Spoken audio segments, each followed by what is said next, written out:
悟空孫悟空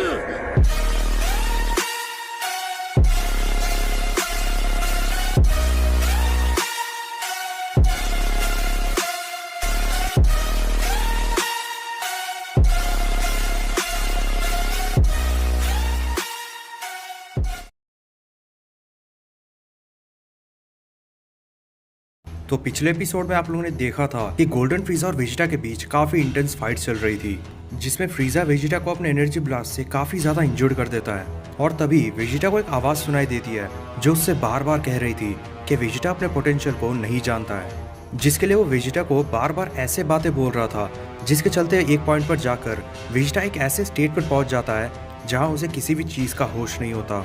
वहीं फ्रीजा इस बात का फायदा उठाते हुए वेजिटा पर एक फिनिशिंग ब्लो करता है। वेजिटा बिना कोई मूवमेंट दिए चुपचाप खड़ा था।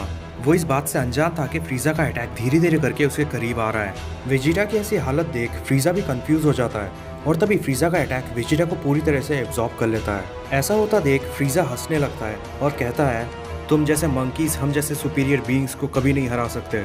लेकिन फ्रीजा की खुशी ज्यादा देर के लिए नहीं रहती है, क्योंकि नीचे फ्रीजा के एनर्जी बॉल में कुछ हलचल हो रही थी। ऐसा होता देख फ्रीजा को कुछ भी समझ नहीं आता और तभी नीचे से अनइमेजिनेबल लेवल पर पावर्स रिलीज होने लगती है। उन पावर्स के प्रेशर के चलते फ्रीजा का एनर्जी बॉल एक ही सेकंड में धूल बन जाता है और एक बड़ा सा एक्सप्लोजन होता है। इसके बाद उस एक्सप्लोजन से बाहर निकल कर आता है हमारा वेजिटा। वेजिटा के शरीर के चारों तरफ से पर्पल कलर का ऑरा निकल रहा था और उसका हेयर भी पर्पल कलर में चेंज हो चुका था। वेजिटा को देख फ्रीजा को अपने आंखों पर विश्वास नहीं हो रहा था, इसलिए इसके पहले कि वेजिटा कुछ करता, फ्रीजा उस पर एनर्जी बॉल्स की बरसात करने लगता है। उसके अटैक्स यहीं तक नहीं रुकते, वो बिना कोई सेकंड गवाए उसे जितनी भी टेक्निक्स पता थी उन सब को यूज करने लगता है। फ्रीजा को देख लग रहा था जैसे कि उसे वेजिटा के इस नए फॉर्म का खतरा पहले ही महसूस हो गया था, इसलिए वो वेजिटा को अटैक करने का बिल्कुल टाइम ना देते हुए उस पर अपने हर एक टेक्निक से अटैक कर देता है। फ्रीजा ने शायद अपनी पूरी जिंदगी में ऐसा खतरा कभी महसूस नहीं किया होगा। इतने सब अटैक्स करने के बाद फ्रीजा जब वेजिटा पर अपना नज़र फिराता है तो वो पूरी तरह से हैरान रह जाता है, क्योंकि वेजिटा पर उसके अटैक्स का रत्ती भर भी असर नहीं हुआ था। और तभी वेजिटा कहता है, हे फ्रीजा, मसाज बढ़िया था। वेजिटा की बस ये एक लाइन सुनकर फ्रीजा को खुद के अस्तित्व पर शक होने लगता है, क्योंकि फ्रीजा जिसका नाम ही सिर्फ पूरे के पूरे यूनिवर्स में दहशत मचा सकता है, आज वही फ्रीजा अपने आप पर शक कर रहा है। इसके बाद फ्रीजा अपना प्राउड, अपना घमंड सब कुछ पीछे छोड़कर बस एक गोल बनाता है कि उसके सामने जो सेयन खड़ा है उसे हराना है। इसलिए फ्रीजा अगले सेकंड अपने पूरी रफ्तार में वेजिटा पर एक बहुत ही पावरफुल पंच मारता है, लेकिन अपना वेजिटा उसे बस अपने एक ही हाथ से रोक लेता है और इसके बदले में वो फ्रीजा के चेहरे पर इतने जोर से एक पंच मारता है कि फ्रीजा का पूरा जबड़ा हिल जाता है। इसके बाद वेजिटा फ्रीजा पर मुक्कों की बरसात कर देता है। जहाँ सिर्फ एक ही मुक्के से फ्रीजा का पूरा जबड़ा हिल गया था, अब वही मुक्के उसके पूरे शरीर में पड़ रही थी। फ्रीजा चाहकर भी वेजिटा के खिलाफ कुछ नहीं कर पा रहा था और कुछ देर बाद वेजिटा ने फ्रीजा की अधमरी हालत कर दी। फ्रीजा जमीन पर बेहोश पड़ा था, लेकिन अगले सेकंड वो दोबारा से खड़ा हो जाता है। फ्रीजा के वेजिटा को हराने की चाहत इतनी ज़्यादा थी कि उसकी बॉडी उसके कॉन्शियसनेस के बिना वेजिटा पर अटैक कर रही थी। इन शॉर्ट, फ्रीजा की बॉडी वेजिटा पर खुद से अटैक करने लगती है, फ्रीजा के बेहोश होने के बावजूद। ऐसा होता देख वेजिटा चौंक जाता है, क्योंकि आज तक उसने ऐसे सिचुएशन के बारे में कभी नहीं सुना था जहाँ किसी की बॉडी अपने आप मूव करती हो। सरप्राइजिंगली फ्रीजा से अनकॉन्शियस स्टेट में पहले से बेहतर फाइट कर रहा था। ऐसा देख वेजिटा भी एक्साइटेड हो जाता है और उस फाइट को एंजॉय करने लगता है। वेजिटा भी अपने इस नए फॉर्म में थोड़ा सा अलग बर्ताव कर रहा था और तभी वो दोबारा से फ्रीजा पर अपने मुक्कों की बरसात करने लगता है, लेकिन इस बार सरप्राइजिंगली फ्रीजा उसके सभी पंचेस को डॉज करके वेजिटा पर एक सक्सेसफुल पंच लैंड कर देता है। ऐसा होता देख वेजिटा और भी एक्साइटेड हो जाता है और फिर दोनों दोबारा से ब्लोस एक्सचेंज करने लगते हैं। लेकिन कुछ देर बाद फ्रीजा अचानक से जमीन पर बेहोश होकर गिर जाता है। मतलब वो तो पहले से ही बेहोश था, लेकिन उसकी बॉडी अपने आप रिएक्ट कर रही थी। उसे ऐसे जमीन पर पड़ा देख वेजिटा कहता है, इस फाइट का पूरा मजा लेने से पहले ही फ्रीजा बेहोश हो गया, लगता है अब इस खेल को खत्म करने का समय आ चुका है।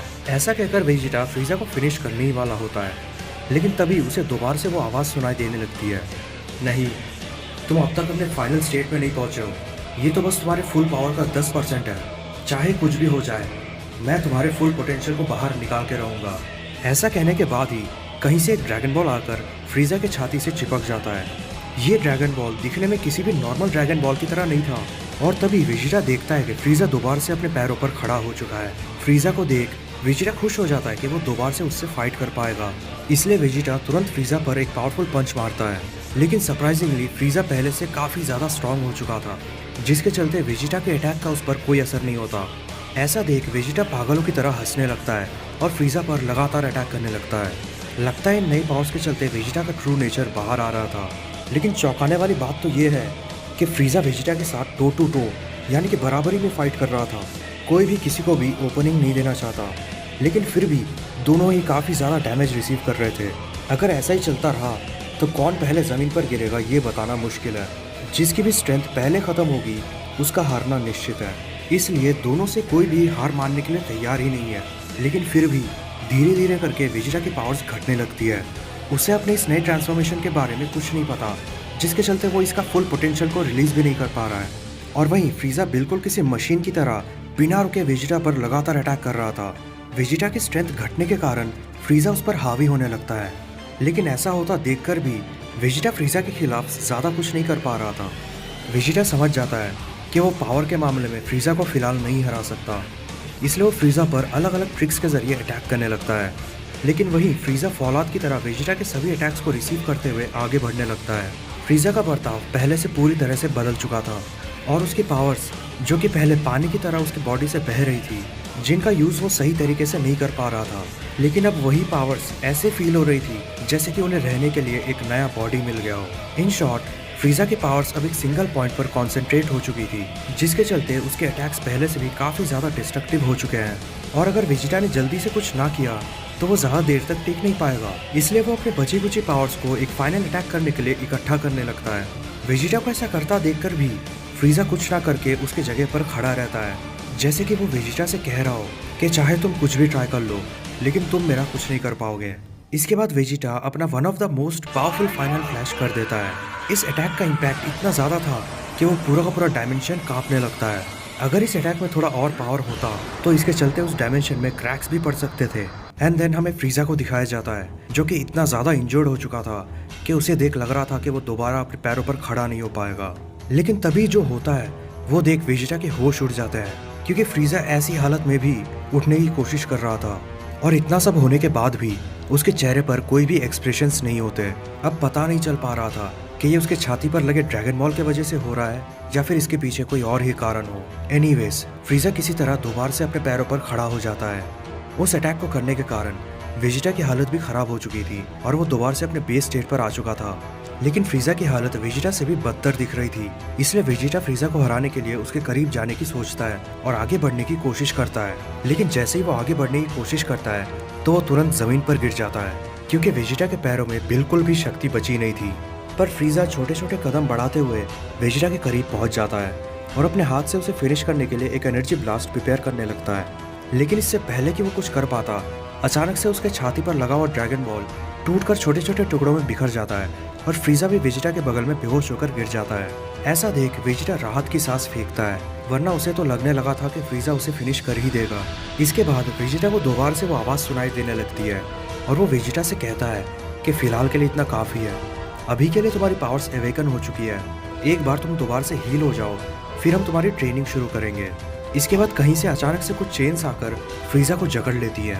इसके बाद सीन शिफ्ट होता है जेनोसामा के पैलेस पर।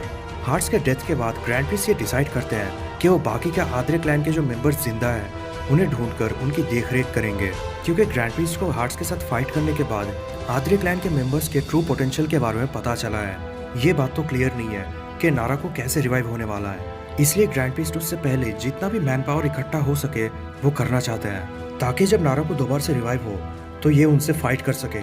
ग्रैंड प्रिस्ट हर यूनिवर्स के गॉड ऑफ डिस्ट्रक्शन को ऑर्डर कर देते हैं ताकि वो उनके यूनिवर्स में जो भी पावरफुल फाइटर्स मिले उन सबको ट्रेन करे, और कुछ गिने चुने फाइटर्स को ग्रैंड प्रिस्ट खुद ट्रेन करेंगे।